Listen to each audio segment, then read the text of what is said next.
18 বছর ধরে বৈষম্য সহ্য করা অনেক কঠিন।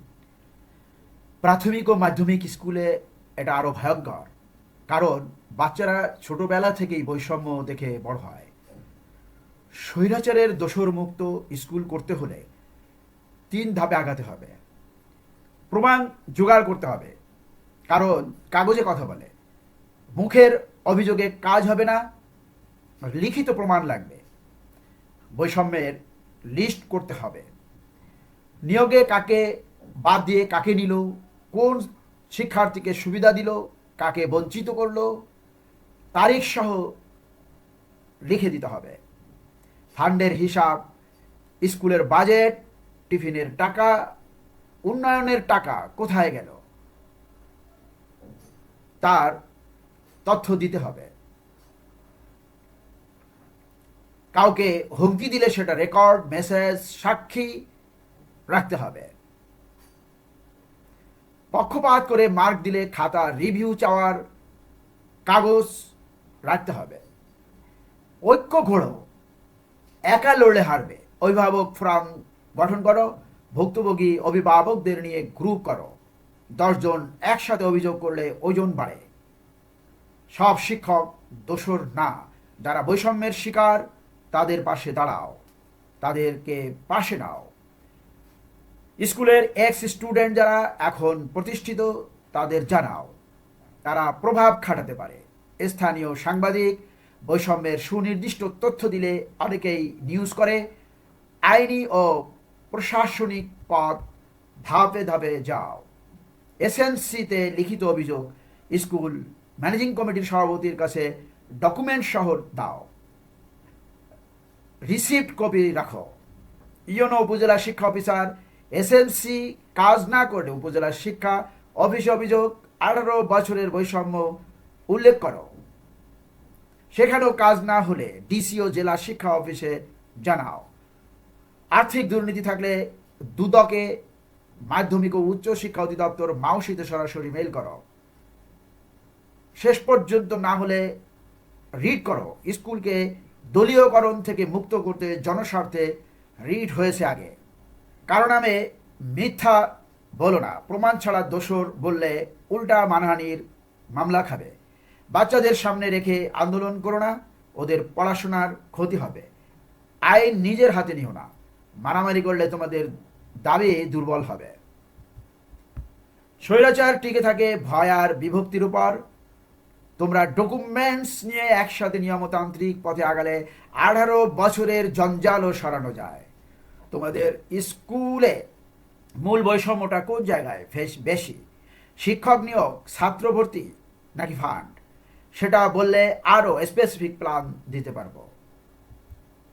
শিক্ষার মান তলানিতে, ক্লাসে পড়ায় না, কোচিংয়ে বাধ্য করে।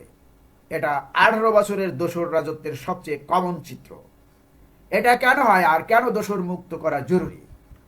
ক্লাসে না পড়িয়ে কোচিং ব্যবসা, এটা দুর্নীতি। বেতন 16,000, কোচিংয়ে মাসে 1 লাখ। এজন্য কোচিংয়েই প্রাধান্য দেওয়া হয়। তাই ইচ্ছা করেই ক্লাসে পড়ায় না, সিলেবাস শেষ করে না, প্রশ্ন কঠিন করে, খাতায় কম মার্ক দেয়। বাচ্চা ভয় পেয়ে কোচিংয়ে যায়। দোসর মুক্ত করা কেন জরুরি? দোসররা এই ব্যবসার ছাতা। প্রধান শিক্ষক ভাগ পায়, এসএমসি চুপ থাকে, উপজেলা অফিস মাসরা নেয়। একজন সৎ শিক্ষক প্রতিবাদ করলে তাকে ওএসডি করে। দোসর না সরালে এই চক্র ভাঙবে না। শিক্ষার মান তলানিতে যাওয়ার 3টা ফল। গরিব ছাত্র ঝরে পড়ে কোচিং ফি দিতে না পেরে। হাজার হাজার বাচ্চা পড়া ছেড়ে দেয়। নকলের সংস্কৃতি গড়ে ওঠে। ক্লাসে শিখেনি, কোচিংয়ে যায়নি, পরীক্ষার হলে নকলি ভরসা। ভালো ফ্যামিলি বাচ্চাকে শহরে পাঠিয়ে দেয় অথবা ভালো স্কুলে পাঠিয়ে দেয়। গ্রামের স্কুল মেধাশূন্য হয় এবং এই কোচিং সেন্টার নির্ভর স্কুলগুলো মেধাশূন্য হয়ে যায়। আইন কি বলে? মাধ্যমিক উচ্চশিক্ষা অধিদপ্তর মাউসিয়ের নীতিমালা 2012 অনুযায়ী ক্লাস টাইমে কোনো শিক্ষক কোচিং করাতে পারবে না। নিজ স্কুলের শিক্ষার্থীকে প্রাইভেট পড়ানো নিষিদ্ধ। বাধ্য করলে শাস্তি, বেতন কর্তন, পদোন্নতি, চাকুরিচ্যুতি। শিক্ষা আইনে কি বলে?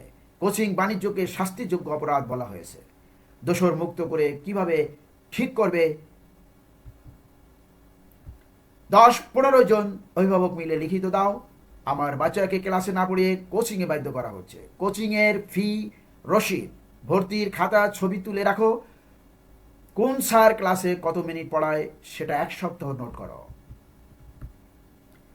উপজেলা নির্বাহী অফিসার ইউনো বরাবর চিঠি লেখো, কোচিং বাণিজ্য বন্ধ ও ক্লাস মনিটর চাই, গণস্বাক্ষর সহ। প্রশাসনিক চাপ দাও, জেলা শিক্ষা অফিসার ইউনো কাজ না করলে সরাসরি গিয়ে 18 বছরের চিত্র তুলে ধরো জেলা শিক্ষা অফিসারের কাছে। 106 আর্থিক দুর্নীতির অভিযোগ, কোচিং থেকে অবৈধ আয়ের কথা বলো, 106 কল করে। স্থানীয় সাংবাদিক ডেকে ক্লাস চলাকালীন স্কুলের অবস্থা দেখাও, ক্লাস ফাঁকা, কোচিং ভর্তি।